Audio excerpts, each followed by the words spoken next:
Sometimes the greatest love stories aren't the ones we live, but the ones we discover.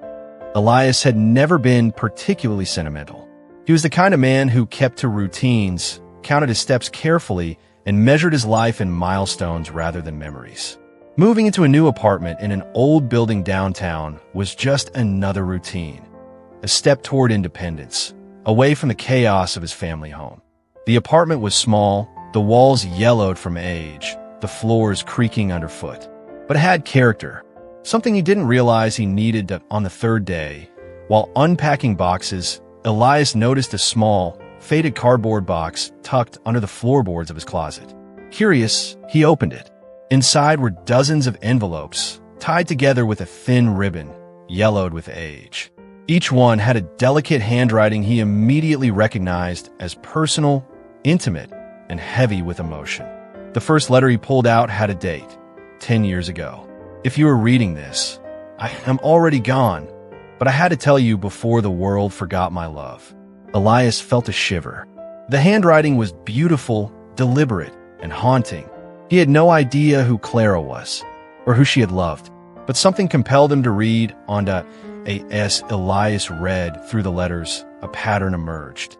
Clara wrote to a man she had known briefly in college, someone whose life had moved on while she had stayed behind, silent, observing, waiting.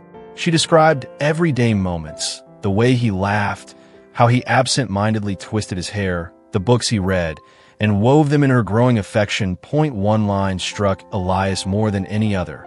I will love you in silence, because love that demands is not love at all. The letters were full of hope, fear, longing, and heartbreak. Each envelope felt like a diary entry meant to never be shared. Over the next few days, Elias found himself consumed by the letters. He read them in cafes, on the subway, even late at night under his dim desk lamp. He began to imagine Clara, a quiet, thoughtful woman, careful with her words, careful with her heart. But questions gnawed at him. Who had she been writing to? Why were the letters hidden? And most importantly, why was she never able to send them? His investigation began small. A name mentioned in a letter, a hint of a university, a town across the state. Each clue led him deeper into Clara's life. Each letter was a breadcrumb. Each envelope a window into someone he had never met. Yet somehow already felt he understood. As Elias read, the documentary-style narrative takes us into Clara's life through flashbacks. A young woman in a crowded lecture hall, stealing glances at a man taking notes. Walking alone through autumn streets, writing in a small leather journal. Sitting by a lake at sunset, pouring her heart into letters she would never send. Through these moments, it's clear Clara's love was genuine, patient, and unselfish. She wanted to reveal herself, but never had the courage to disturb the life of the man she adored. One day, Elias found a letter unlike the others. It wasn't addressed to a name, but to a place, to whoever finds these letters. I hope you understand why I could not reach him. I hope you tell my story, even if I cannot.